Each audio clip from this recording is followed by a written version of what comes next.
All right, so welcome to a draft that already took place and almost never took place and isn't really taking place. But the people are live. I'm really excited to get these two gentlemen in a room. At the top of your screen, you have known on Twitter. It's my boy Dirty J, the dirtiest J, the dirtiest of all the J's, whatever alias you want. But that's Josh over there. He is a best ball aficionado. We've been chopping it up all summer. We got a little message board going with some boys. We call that the Best Ball Collective or the BBC. Unintended acronym sharing with some other type deals, but that's not here nor there. So what up, Jay? Welcome. What's going on, man? How you doing? Well, I'm really ready to do a draft. So I'm excited we're able to get this going. Our other guest here needs no introduction to a lot of you. He's been best balling hard, but doing everything hard. And so if you are not listening to the Fantasy Roadshow yet through Sports Ethos, you should definitely do that. So my boy Mike Kulz. Kulz, how you doing? What's going on, guys? Yeah, 2 days is officially over. So the fact that I'm still, itching to rip drafts and mocks is, crazy. But here we are at 10:30 on a Saturday, about to get going. So I'm excited. It's a sickness. What time is it where you're at, Dirty? It is 11:35 here, man. Okay, as you post up in, I believe that's your nephew and niece's bedroom, right?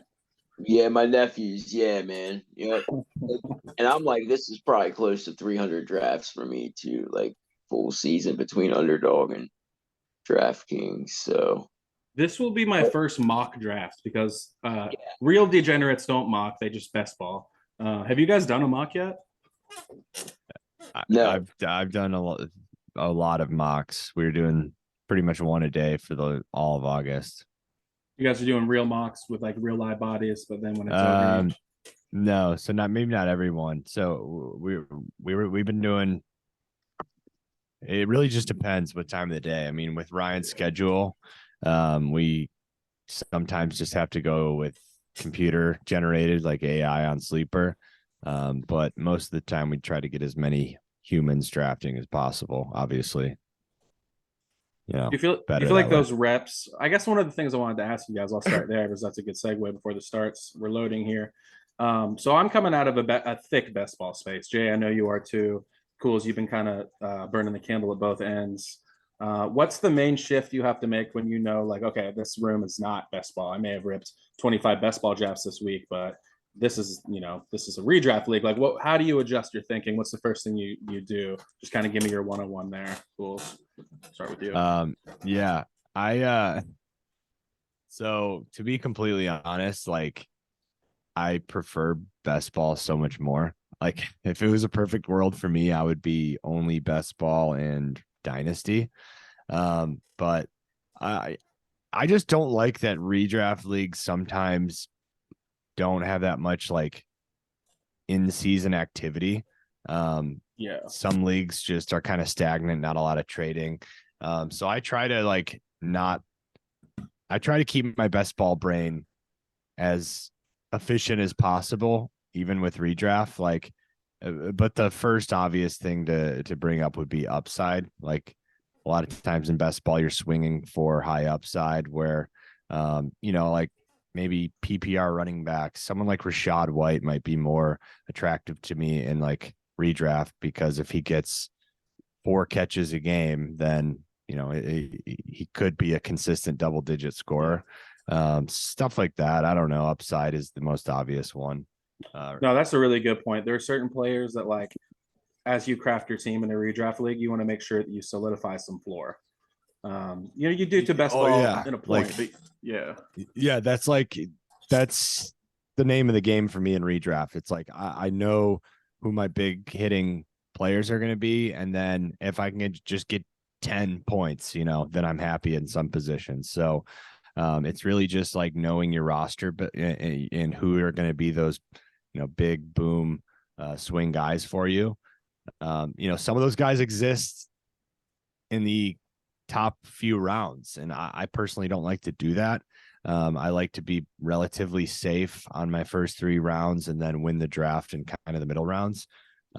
Whereas like best ball, you're just building more of a like story or like avenue to winning, Right. if that makes sense. Whereas like redraft, you just want a little bit of stability. I don't know. No, what I hear you saying makes sense. It's like you know, in best ball we say portfolio. You want to have exposure to a lot of dudes, and in redraft, that's like one event that's taking place. That redraft league exists by itself. It doesn't Right. matter. Exposures don't matter. Right. You're speaking of like game theory also. Like You're on the just clock, the Jay. way. Yeah, I'm gonna go ahead and take Chase here. He's my number one Okay. overall my number player. one as well. Kulz will like that. You guys are gonna make quick friends. I think that's a pretty easy one. Jefferson's due a little bit of regression. Addison's going to probably eat into that workload a little bit. The whole offense as a whole could regress, man. I don't think anybody's talked about that a whole lot. You watch Kirk And- Cousins on quarterback, you're like, how many shots can this dude take, man? He's grimacing Yeah. after everyone like an old Yeah. dad in Thanksgiving It's almost football. like, is he even a real person? Is he like a Sure. robot? I'm not sure, but I do have to say I don't know what it is, but Mrs. Cousins does it for me. I don't know. It's like evangelical Christian version of Lana Del Rey. I'm a big fan. She is fan of attractive, definitely. Mrs. Cousins rules. She's crazy though. Yeah. All right, what do you think of goals? I went Jefferson. Those are the 1-2 for me, but I like Chase as well for all of the reasons Jay just mentioned. And I just so Jay, I went to LSU. I watched every game 10 times from that 19 season. No, not actually, but I you know, I'm a huge LSU guy. I've always been a Chase over Jefferson guy. And I just think like him and Burrow together. I'd rather Joe Burrow be throwing the ball than Kirk Cousins. And yeah, I think for the Vikings, first of all, their schedule is pretty scary this year. Second of all, especially to start the season. Second of all, replacing Dalvin Cook and Adam Thielen in an offense is just not going to be like seamless, you know? So if you don't start strong and you're, 2-6 in your first 8 games, that's a scary place to be. Exactly. And I don't think we've seen the ceiling from Jamar Chase either. I mean, we really haven't seen him put it all together yet. You know what I mean? Like, we know he's a good deep ball guy, and there was parts of last season where he was getting high volume, but I think that we really haven't seen that alpha wide receiver 1 season yet. I still think that there is a ceiling to unlock with him. I think we're going to see it this year. I'm excited. It's funny because I've heard both of you guys say this numerous times in different spaces. It was kind of funny to hear this, Chase, because I agree with that, but y'all have been beating that drum. Yeah, I feel like it's a pretty easy one. I know we're not the only ones to come to this. Jefferson's just I feel like he's like maybe if it's a way to say he's the safer one, if that means anything. But dude, I don't know. They're both really, really good options. You know what I mean? Yeah. I want to real quick let you guys know where I was at number 6. So I took number 6, as we selected our spots, because I wanted to be a little uncomfortable. And I was locked into taking Bijan there. I wanted to see what a Bijan build would look like. Now, listen, Tyreek Hill did fall to me at 6. And now if this was a real league, I think I would have ended up taking Hill there.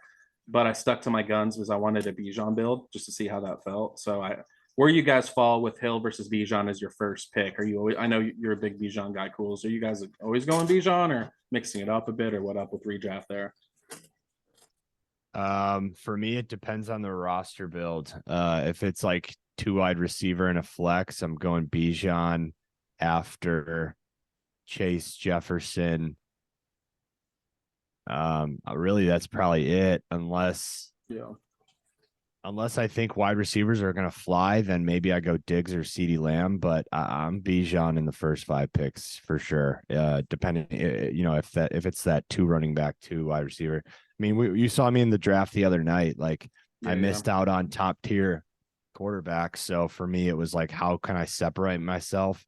Well, if I can get RB1 and RB2 in Bijan and Barkley, in a build that has 2 running back, 2 wide receiver, 1 tight end, and then a super flex. Yeah, and for y'all who don't know, so that was the expert league we did over at Sports Ethos, and it's very unique settings. It's a super flex. but it is 2 receivers, 2 running backs, a tight end, and the super flex. So you literally can't play a third receiver.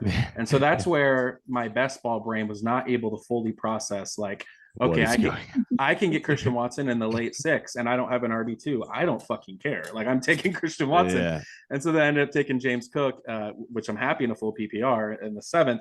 And now I'm looking at my bench like, it's a great insurance policy, but it's just one of those things. It is hard to adjust. And same with, I took Mims in my last pick. It's like in the 14th round. And I was like, I just can't. I don't care. I'm not taking, Devin Singletary over Marvin Mims, despite the build. So yeah, just know your league settings big time and just try to get your brain to understand you're going to have to watch some value fall depending on the format switch up. Yeah, and it all depends on, like he said, what the build is. I think that Jalen Waddle's going to close the gap between him and Hill.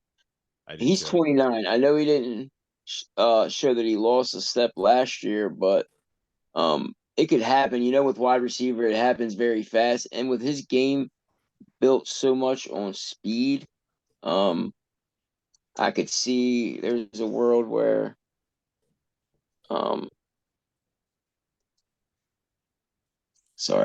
I could see there's a world where he doesn't do as well as last year and Waddle can catch up with him. I know Waddle's like A-dot was way different than Hill's, but I think that could. I think one of my most obvious, I know you got to pick here, but one of the most obvious, will be a first round pick next year and for the next 3 to 5 years for me is Jalen Waddle. This is the last time you can get him. And I took him over Devontae Adams just now in this mock because I just love the upside. I that's just how I like to build my teams out. I think a lot of people would take Adams there for that safety, that security, but I don't find a lot of safety in the Raiders offense. So, the resume is beautiful, but I am curious when you guys get a second, it looks like I'm about to be up. But how are you approaching Devontae Adams in draft? Give me some pivot points. Give me some players that you might take over him that aren't, above him. And when you're just looking at your ADP in your draft, I would probably take, I was actually up to probably 3 weeks ago. I was at like 4 or 5% Adams. And just the fact that he's like one of those guys that if you're super low on, man, even last year he made a lot of people feel pretty stupid. So I got caught up, but a lot of times I was taking I would take Waddle over him. I would take Garrett Wilson over him, and full PPR I would take Amon-Ra over him. And even in on underdog, I was probably splitting Amon-Ra and him, probably 50-50, maybe even 60-40 Amon-Ra. My boy is like, on underdog, I was taking Tank Dell over Devontae Adams by the end. I was taking Michael Wilson over him. No. Yeah, he definitely would fall in best ball into those underdog rooms, for sure. And redraft rooms that you don't see him fall much past pick 15. But I am trying to find my Jamar Chase. I have a list of bullet points on why I take Chase over Jefferson. Oh, here we go. Oh gosh, no, sorry, this is bad radio. It's bad radio. It's okay. This is a mock draft on Yahoo, boys. I think this is some of the finer content that will be put out for this format. Yeah. I just really want to find this. Yeah, so I just to explain my picks, I went Jefferson, Devonta Smith. For me, he's the end of a tier break. Agreed. I have that. I have that Olave, Waddle, Smith tier break, and then Higgins goes in that next tier. I just think, I just really like Devonta Smith. Probably part of that is seeing him terrorize LSU defenses and the SEC. But I just think he's an awesome wide receiver that's continuing almost like the Waddle Hill thing where they're closing a gap there between 1 and 2. It's almost 1A, 1B. I think the same thing's going on there in Philly. And then Josh Allen's basically an auto pick for me in the 3rd at this point. And a lot of that was started in the underdog best ball. If I was at that beginning of the 3rd round, he was just an auto pick because I think Bills are going to be back. That offense is going to be the best in the league, and he's going to be overall number one this year, Bro, like he was. It's a great point, dude. We did some of those together. I was finding it really hard to take guys like Amari Cooper, Calvin Ridley, even my boy DK Metcalf before you locked in, a Josh Allen or a Mahomes. Like that was just a tough thing to do. That's I was focusing a lot on week 17 correlation. Here we don't need to do that as much. Although it sometimes sneaks into my mind. Like for instance, in 2 picks, if Mark Andrews is here, which would be insane, 1 pick away, and I compare him with Waddle, because week 17 is still the championship game in a theoretical league. Right. It's still you definitely downgrade correlation, but it's nice that I have all the week 17 matchups memorized for the past 2.5 months, like a sick person. Because I can just like quickly be like, okay, you know what, I want that bring back just in case. But man, it's a long way in a redraft league. A lot changes, especially in an active league. I'll go through and like when I'm doing my best ball drafts, I'll go through and like star like all like when I draft a guy, I'll star all the players on their team and all the players on their week 17 opponents. And that way when I'm going through, it's easier for me to like find the correlations when I'm doing a fast draft, like on 30 seconds. That's a nice tip. I'll rewind that. I was distracted by the fact that Mark Andrews fell to me at 43, and I had trouble taking Mahomes over him at 30. So welcome to redraft. You would never see him fall in an underdog room to 43. So that's pretty fun. Yeah. So I mean, that's one of the things with like, let's say you're in a redraft Yahoo league. Well, the draft, the ranking system is going to be different on Yahoo, Sleeper, ESPN. So like it's also important to just know like what other people are going to be viewing. Because a lot of times, like if you're in a home league, people are just going to look at the first 10 people and choose someone they like as opposed to going by like a ranking system. Or maybe they pulled up one article about sleepers because they're just coming back to the fantasy space, and they were like, "Oh, Michael Mayer, he was a decorated tight end in college, and I want to get sneaky, so I'll take him in the 5th round." Which did happen today in the Yahoo draft. Shout out Team Heavy Breathing. Just want to say you're always digging up them nugs. But as somebody who auto drafted TJ Hawkinson and Kyle Pitts today, because we mixed up our draft time a little bit, I'm sure that you will come a calling. But yeah, man, it's nice to feel better about your auto drafted team than some of the other live teams. But it did go off because I went in today and I like updated my Yahoo ranks. So that's why it gave me those guys in those spots. I just didn't understand. I would have passed on that guy for another position. So like the team has value. Okay. Wow. Here we are. And would you look at that?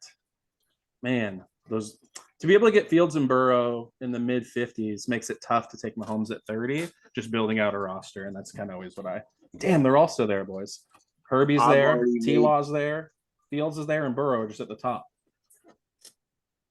Yeah, I've already made a classic best ball mistake and took 4 wide receivers. That's what I'm talking about, dude. That's those are the kinks I'm trying to get out of my system here. Right, dude. But when Christian Watson's there at 48, and you can pair him with I hear you. Pair him with Drake London. Those two, dude, year 2 wide receivers are like my weak spot, man. Like, and there's like 5 or 6 good ones. Like, I had a rule like in my best ball drafts where I was trying to get at least 1 in every draft, 2 if I could on every team, because I just feel like the hit rates on those are really good, dude. No, for sure. Especially if they have like the draft capital and like, of course, all the other stuff, all the other markers. I went ahead and I guess just to get quick analysis on my pick. I reached a little bit, I guess, on Javonte Williams here in the mid 50s. I wanted my RB2, and I'm looking at guys like Alexander Madison. He's a classic volume case. We think the volume's going to be there. And I always try to remind people, it's all projected volume. It's really same with Miles Sanders. It feels like they have these backfields to themselves, and they probably do. But I want to bet on the talent of just Javonte Williams is a savage, and I just rather take like the better player. Yeah. I mean, there's definitely some risk there. I think if there was no injury risk, Javonte would be going in the 3rd round like he was last year. Yeah, even higher, honestly. But I mean, depending on how that performance would have been.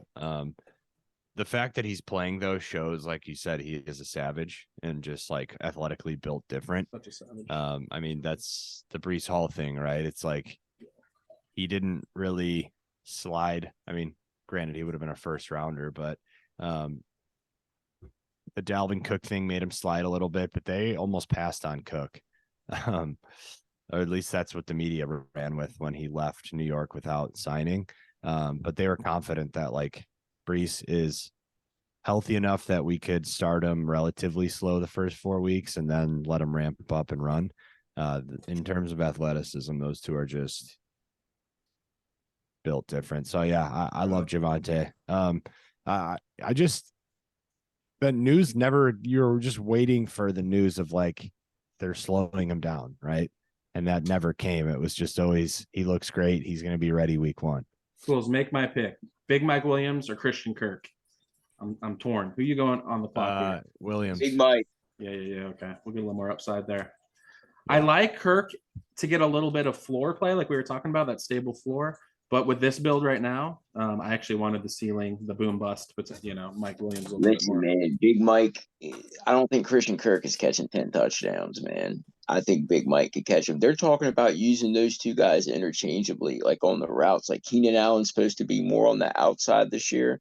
They're supposed to use him a lot in this new offense. So I think you could see like them like maybe splitting targets. Maybe I'm glad you having mentioned that. Yeah, exactly. similar target They're with share. with the homie Kellen Moore coming over, mixing I'm things so up. excited for that offense. Yeah. And apparently, my boy Quentin Johnston is a little bit behind where they'd like him to be. And Josh Palmer is actually going to be starting the season in 3 receiver sets. We'll see if that actually comes I've to been fruition. taking him in the 18th round too, and everyone Yeah. was calling me stupid. They shouldn't say Like, that about you. Who in the 18th? well, it looks what people have on Twitter. Well, you know how Josh Twitter Palmer. is, man. Oh, I just thought he was a decent 18th round pick. Always. That's I mean, to Yeah. get a piece of that offense with your last receiver, and he's athletic. I mean, Josh Palmer's had some moments in this league. He always tears up Kansas City. exactly. He's 23 years old. Yeah, people act like he's a dusty old vet. Especially on best ball, man. You don't have to worry Yeah. about when he's gonna spike. No, exactly. Yeah. All right, this is my favorite part of the draft, boys.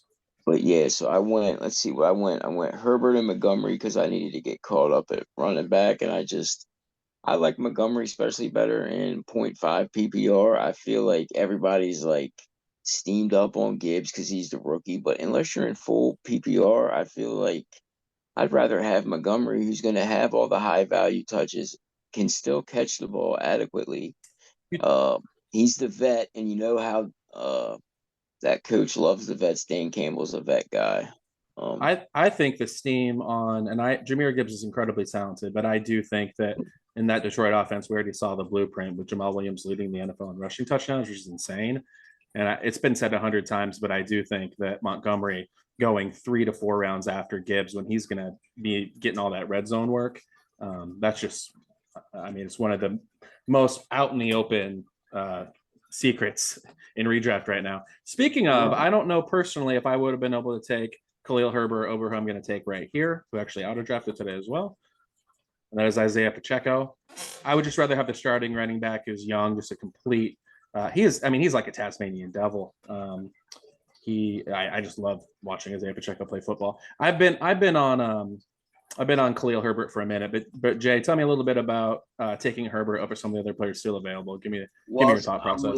To keep it a buck with you, I didn't realize Swift was still there. I would have definitely taken Swift over Herbert.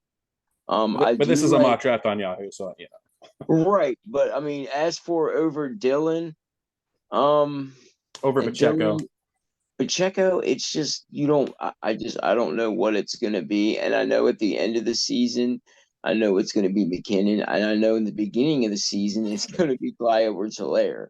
So yeah, Pacheco might have some spike gains, but even what is his ceiling? You know, I mean, is his ceiling what was like 12, 14 games and 12 to 14 points in half point PPR. So like I mean I get it if you're looking if you depending on your build, if you went like zero RB or hero RB, I could see him as like a RB2 in a hero RB build or like for a zero RB build, but I don't for like just if you've already went like let's say you went double anchor RB to start, I don't see the point in taking him. But like I said, it's all build specific. I It looks like we guess. just lost the Dirtiest J. He cut off there. We lost his feed. No, I'm just kidding. Uh, me, me and Dirty J have a very similar You do. brain. It seems like Yeah, because Pacheco for me, like I think what's built into his 80. So I agree what Jamie said. I think he runs really hard and like Mahomes definitely loves that and it fits their offense. But I also think what's baked into his ADP is like his performance in the Super Bowl. And people think that he's just going to be the lead back there. And like Kansas City still likes going by committee. Like they're going to still give Clyde touches and see if he can produce just so because like they're not going to sign him. Like just put Miles on another car kind of thing. So if he can effectively do that, I think they're going to just. Sorry, one sec.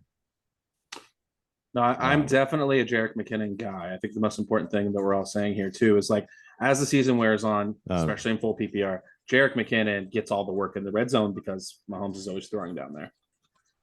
Yeah, but even like I just honestly think like Clyde could get touches, and if he's running well one game, then like they're just gonna go with the hot hand.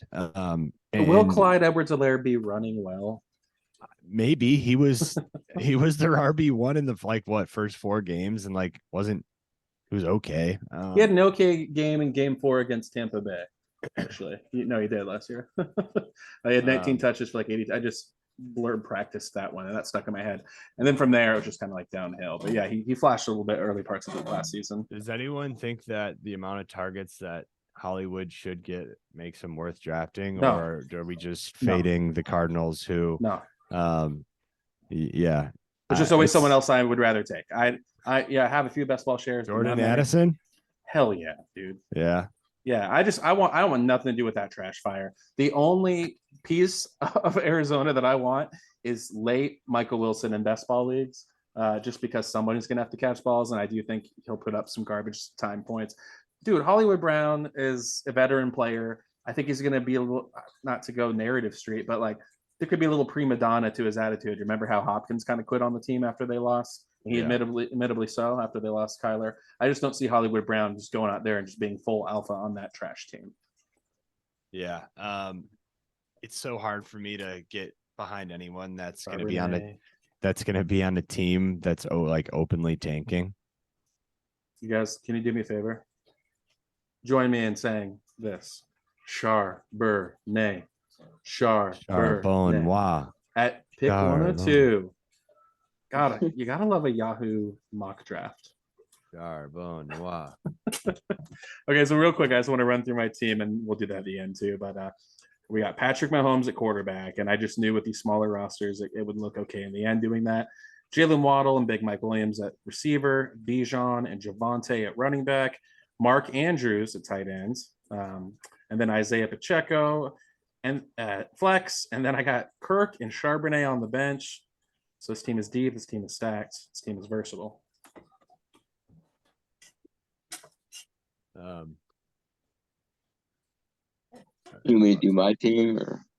I would love that. Go ahead and run through your team, Jay. All right, I got Deshaun Watson at quarterback. I got the 2 Cincy receivers, Chase and Higgins, stacked with London and Watson at wide receiver. Then I went Herbert, B-Rob, and David Montgomery and ETN at halfback. I really like B-Rob in that backfield too. I like Gibson too a lot. I think they're both going to be used as receivers, and I think they're both going to be used around the goal line. I think that really could be really close to a 50-50 split and could be profitable for both backs. Kulz and I are definitely aligned on this one. We're definitely more Gibby guys. I feel like Brian Robinson's kind of the running back that I compare a plotter to, like just somebody who can like get you 3.3 yards. I feel like there's nothing special about his game. I think Brian Robinson is a horrible player. And that rookie out of Kentucky they drafted in the 7th round, Chris Rodriguez, is probably going to be taking work from him by the middle of the season. That's my honest take. I think Brian Robinson is complete trash. I do completely agree with that take. I've been leading that charge for a long time. So rude. That was so rude. I actually feel the same about Alexander Madison, to be completely honest. Yeah, I'm not a big fan of To Madison me, at all. Madison He is just a gets you. guy. He He is just a gets guy. you. He gets you the guards that the yards. Sorry, it's late for me. He gets you the yards that are given Right. to him, and then is not really gonna like make a move and break out by any means. But he looks I just cool. He does look cool. he looks cool. He has the hair, you know. He You can never looks like tell. Dalvin Cook's. Exactly. He looks like Dalvin Cook's backup. Have you ever had Dalvin Cook on a fantasy team during, you know, his prime, and you know you thought it was him? But you're like, oh crap, they put Madison in there. 100%. Yeah, it's happened to us, the best of us. Okay, so I grabbed Sky Moore at 115 to pair as a deep bench receiver with Mahomes, and one pick later goes Marvin Mims. So even in a late night Yahoo draft, Mims is creeping up boards. Love it. Gosh. I will say this. I will say this about B-Rob and Gibson. It does seem that like that coaching staff really doesn't like Gibson that much, or at least Rivera doesn't. And they do like B-Rob. I feel like every year we hear this stuff like in training camp, like we're gonna give Gibson all this work. And like it's Jerick McKinnon or it's this other bum, like Oh, you're and talking about my boy worried. Smooches. You're talking about I'm just worried about the McKinnon, coaching staff McKissick. more than the Thank you. talent. I think he definitely has the I talent. agree with you. So I agree with you in that Robinson seems like they're going to continue to give him opportunity. I just don't know how much longer you can. I also like bringing in Bieniemy. I think he's going to get Gibson going in creative 100%, ways, and if He's gonna he use him like, like McKinnon. yeah, and if he, you know, he capitalizes on that, which, I mean, he's looked good in the past, you know. I just think like where he's being drafted now, for me, it's finally becomes worth taking a shot on him. I was never taking Gibson early, like when he was going in the first 5 rounds, maybe. I don't know how high he really got there. Sorry. You know, what's funny, Kulz, is Gibson was one of my. I wasn't either, but I liked the player. So a couple years in a row, I would just target him when owners got frustrated, and I would always pick him off cheap. Let the other guys draft him in the 4th, 5th round. There was one year he was going in like the 2nd round, I feel like. Yes. Yeah. Well, he was an RB1 in half PPR for 2 straight seasons, I believe. Yeah. RB 11 and 12 in back-to-back years, which is a trivia question that you could probably fool a lot of people with already. How many years out of 3 has Antonio Gibson been an RB1? It's 2. He's got there on touchdowns, I think, every time though. It's always because they use him around the goal line. I do love Kulz's point about Bieniemy. I think Eric Bieniemy coming over from Kansas City, I think you're going to see him used like a much more talented, bigger Jerick McKinnon. And that's what I'm hoping for when I grab him in the 9th, 10th round. Yeah. You saw that crossing route over the middle that he scored on. He did. I did see that crossing route. Oh my God. Some of that. Okay. So 2 of my favorites. It is between Quentin Johnston and Tank Bigsby. Let's see. Let's just see what we got in receiver. We got 4 receivers. We got 4 running backs. So it's really all about players. It's all about that brand, brother. You know that. Add to my tank bank. Tank. At 126. Tank. So I'll say that ever since we've had our little spats about Tank, that I have drafted him a lot since then. It makes me very happy. And honestly, like, I just like his role. And that's not to say I don't like ETN. Like, I still really liked ETN this year, and I would draft him at his ADP. It's not a fade on ETN by any means, man. No. Doesn't have to be. Like, Tank has a legitimate role in an offense that we know of as a rookie, and he's looking awesome in camp. So, like, and I will say his ADP hasn't really rised that much. Like, it should have taken off by now, but it just exactly. And working with you over the summer, that's one thing I respect is like you have your opinions and you stay water and you're willing to be like, hey, like I got new information, like I'm coming, so that's what we got to do. We can't just lock into guys and refuse to let new information wash over us. Right. You know what I mean? Absolutely. Yeah, he was shooting up boards though on Underdog, man. He was like, he made it up to like the 110s from like the 160s. Same thing with Mims. A lot of those guys have been getting steamed up. Oh man, no, those were 2 that like, oof. So I guess what I'll say, like, I don't know that that climb, exactly how that went for Tank. But what I'll say is, as his role got more confirmed, Yeah. I was still liking him over the people that he was going in the range he was going in. Which is I important. was willing to chase him up too. Yeah, Yeah. I mean, so I like never backed off.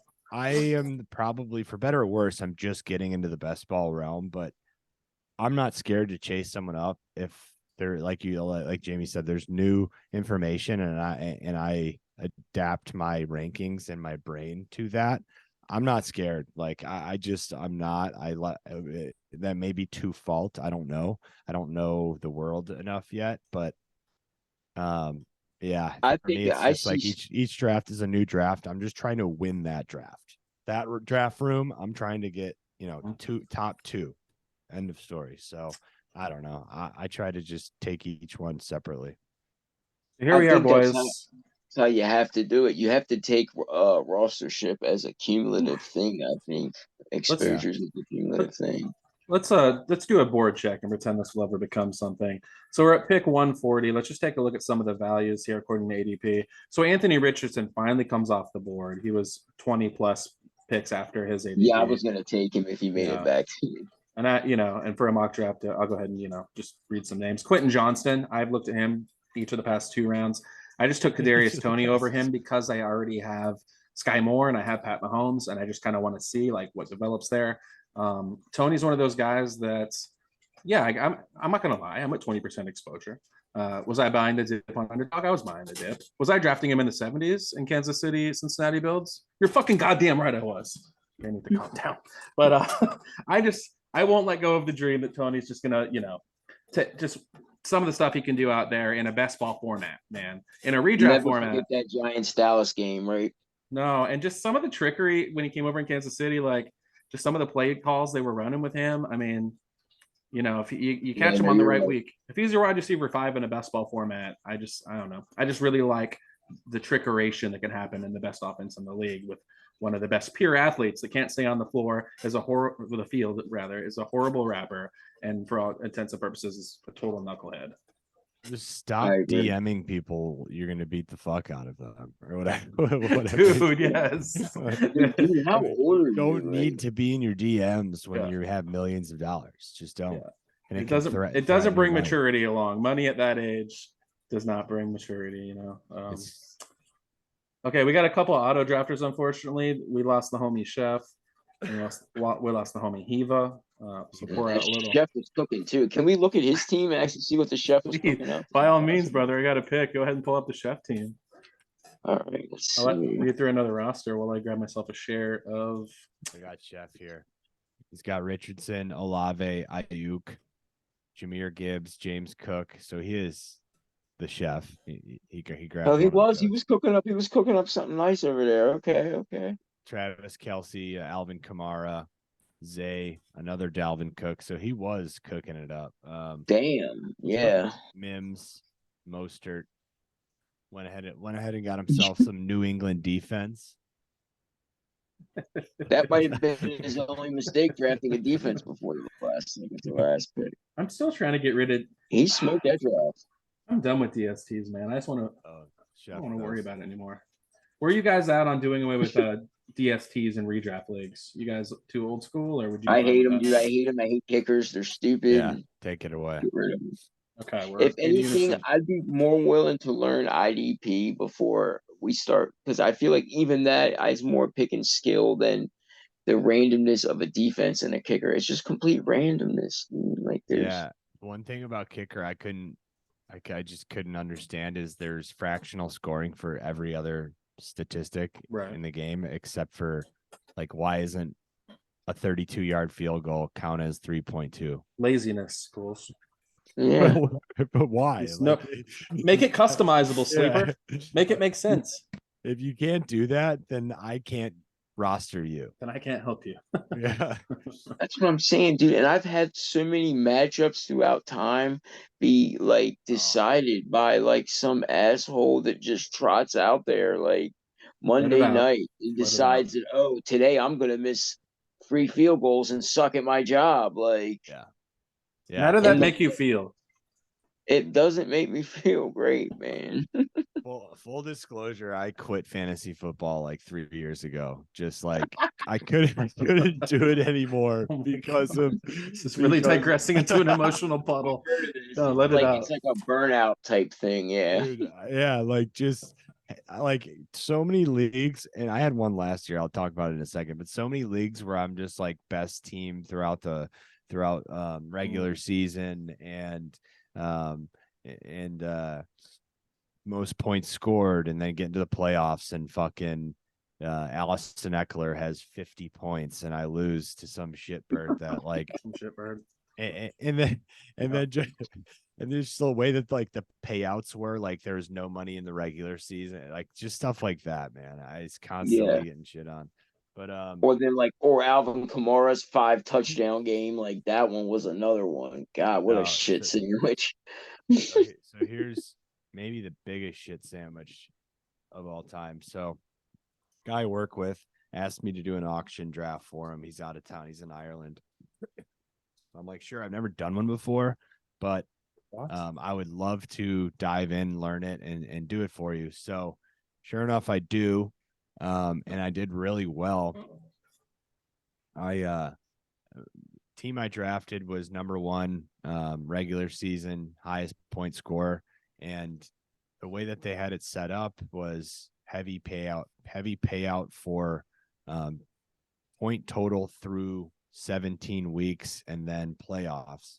So we get to the final game and I have Josh Allen, like T-Bass, or no, I had McPherson. I had Josh Allen, McPherson, and I had like maybe Higgins, another player in that game. And then, of course, you know what happens with Hamlin, and can't draft another receiver. No, they won't let you. Yeah, Bro, you know what's So whatever happens with We're all Hamlin frustrated. happens, and Yeah. and then I'm not even in the league, so I can't be like I can't argue that just because the game is postponed. Like so anyways, they said that because Allen and them's point total, and it was something else, like there wasn't a quarterback on my bench at that point, so they couldn't, give me even like points for what quarterback I had in the bench. Essentially, they said those points don't count. So I lost overall season point total and the championship because of that. And I was like, dude, I would how say, you like I could have more. I have sympathy for your situation. Obviously, what happened with Damar Hamlin, like that was really tough in terms of real life. Also, it being week 17, like I think a lot of people had to like dig deep and remind themselves that this is still a game we play, because like that was a rough go, man. And like it was kind of like COVID and the way that shut down life, but just to the fantasy player at the most important moment. It was kind of like, hey, we're taking this away from you. This is done now. You get to go home. Like, no, it was a rough ending. It's just like unreal, right? But like that's kind of the price we pay for worshiping a game that like does cause long-term harm to so many people. Of course, they willingly play it, but it's without our glorification of it, it wouldn't be commodifiable.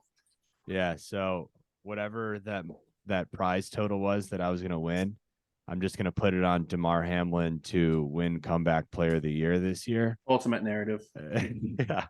There you go. Because you got people that probably lost, BBM3 because of that game, dude. I mean, I'm sure that there were people that Kareem only won that thing because of that game getting canceled. Like, it's just crazy how much money was affected. I know, like, I understand the larger ramifications and stuff, but it's just wild to think the amount of dough. Like, who would you imagine feeling if like that $2 million just disappeared out of your hands because of a game that wasn't played, dude? Oh, that is a bad beat. It's gambling when it comes down to it, boys. No, yeah, you're right. That's just an epically bad Yeah, beat. no, it's pretty unique. I will say back to this mock draft that it turns out that every single player I drafted has a week 10 bye. So that's pretty good. It's hard to do. Every single player. No, but a lot of week 10 buys. I definitely don't look at buys when drafting, when doing mock drafts. That's just pointless. No. Okay, what's some greater takeaways here? Just beyond football, let's really get into the cultural aspect. No, I was kidding, but No, I think that what I got from that conversation is we really need to look at adjusting league settings to be more to capture what really so that's why I'm a big fan of having a pot of money. Say it's a $50 buy-in league. I like $100 to go to the team that scores the most regular season points, and when I'm commissioning leagues. There has to be something for that. I have finished with the second most points in the league and been the 7th seed. And that feels horrible. It's like standing outside of a party that you were invited to, but like nobody sees you. Like, can I come in, dude? Like, I'm right here. Like, yeah, no, I feel you. Or having a percentage of it that goes to like whoever has the highest score each week, stuff like that. Like whether it's like maybe $10 or $20 or $5, depending on. I think that's also cool. Just a way to reward somebody throughout the year. Yeah, I agree with you. Totally. I was in one league. It's funny because we mentioned IDP, and I did do an IDP league last year. It really isn't my cup of tea. I couldn't quite get into it, but I learned a lot more about the individual defensive players. But that league awarded $25 to the highest scoring team every year. A lot of crazy settings in that league, actually. Rather than having classic standings, this league you played every team every week. So if you had the highest score, then your record would show that. It would show that you beat 11 other teams. Oh yeah, what do they call that? That has like a name. Some hippie name. I don't remember. But honestly, like it took my interest out of it. Like I was just like I would rather have a bad beat than like try to figure out, okay, like I had the 4th most points, so that means I would have blah blah blah. Like I want to know if I won or lost. I'm sorry, I'm too competitive. Like I just want to know. Me too. I'm not looking for that communist balance in my leagues, but I do like the idea of awarding regular season highest points, and also if you have the time as a commissioner, kicking $25 or $10 or whatever. It's almost like a best ball format, like in Yahoo best ball leagues. If you do a $20 league and you have the highest score that week, you get $5. You can do that as a league too. It just takes more work. Yeah, exactly. But it's like you said, man, that's the whole point, is to make this stuff unique and fun. Like I like to do, like I have a best balls dynasty league that has like 0.25 points per carry. A best It's ball like dynasty league. Pause. Just for confirmation. A best ball dynasty league. Yeah, on Sleeper they have that. You can do that now. That's an option. I was not aware of this. Yeah, and you can have weekly waivers on it, dude. Yeah, and trades. A best ball league with roster management, isn't that not best ball anymore? Oh, it just means that you don't have to set your lineup, but you still get the wow. So it's a modified best ball league where you actually do have roster management, but it still takes the highest scores and it automatically puts them in your lineup. Right. So it takes that level of chance out of it. I'm in one right now, dude. It's really easily customizable. I'll get in another. We can do a startup. Dude. I'm down. Dirty J is literally drafting right now. He's like, no, dude, I'm in one of those modified best balls right now. Well, no, I'm in a league that's already finished, but I will get in another startup that's designed like that. If anyone is interested, that's great, man. Yeah. If you didn't hear me at the beginning, I said that if it was up to me, I would only do best ball and I would only do dynasty. And now here we are at the end, and you're telling me that there is a best ball dynasty. I know, right? No, those are by far the best formats, dude. Okay, well, I think I know what our future holds. Maybe we come back to this space with a little more purpose, and we can do a best ball dynasty league draft. That'd be really fun. Yeah, for sure. A lot more organized and stuff. Definitely, dude. Definitely. Well, talk to Truck. Let's get over to your space, and we'd love to hop over to the Fantasy Red Show. I will let everybody know who's hearing this. There's a mystery episode out there, unfortunately, where me and the boys drafted a BBM4 team. I think it was 2 Fridays ago. So tomorrow will be 2 weeks. And unfortunately, the internet I was using rendered that video unmanageable, which is very unfortunate. So that will never come to light. But yeah, I think there'll be other things in the work in the future. Super fun episode. I was wondering half the time too. I was like, I would say something and you guys like wouldn't respond, and I was like, I guess they're just really concentrating, or I'm just not that interesting. But then I realized you probably just couldn't hear me half the time, so it does make more sense. After give me a second. I'm hearing some random background music. Okay. I don't even know where this is coming from. Could it maybe be a ceiling fan? All right, boys, can I get your Twitter handles, please? give yourself a quick. Freaking out right now, guys. Spurls for MVP. One more time, Spurls for MVP. Is that right? Yep, that's Spurls for MVP. All right, cool. Can I get yours? at Kulz_sports. I'm freaking out right now. You guys got to help me out here. It's turning into an episode of Twilight Zone. Yeah. All right. This is your Let's- boy Flyin J. You can find me at Quano Physics. That's QUANO Physics. You'll have to spell that part yourself. This has been the first Best Ball Collective piece of content. We thought we'd have more boys involved, but it's kind of a hybrid thing. Like I said, I've been learning a lot from both of these gentlemen all summer. It's been really fun. I let the leagues balloon out of control this year, but there's just so many good people I've been working with. But yeah, man, any closing thoughts from either of you guys before we get out of here? Nothing, man. Just excited to do some more stuff, man. For real. Like excited to get rip some PR drafts this fall. That could be good. Kulz is having a supernatural experience, so I was a little Dude. distracted. Stephen A. Smith is just yelling in my ear, and I can't figure out where it's coming from. Okay, on that note, Wait, he's done. I'm good. Closing thoughts. Well, I'm very glad that I met Dirty J. I can tell that you. All right, someone else is yelling in my ear. I can tell. I'm gonna try to wrap this up. persevere.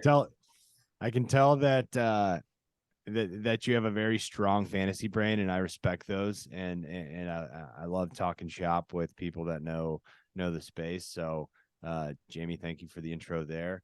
I gotta end it there because Definitely. I don't know what's going.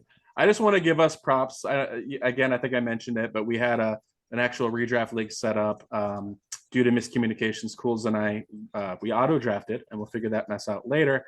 But we ended up doing this just kind of as to try to salvage just getting some content out and just being able to get in some reps and get our ideas out there. So it is the evening of September 2nd. So everybody have fun. Good luck in your drafts. We got 5 days to go, boys, and we will be accumulating actual stats and beating actual people. Go. Hell yeah. All right, boys. For Sorry Flyin about this J, comms issue. this is Kulz, Dirtiest J. This has been your Fantasy Roadshow BBC Best Ball Collective Hybrid Pod. All right, we'll talk to y'all soon. All right, over and out. Peace.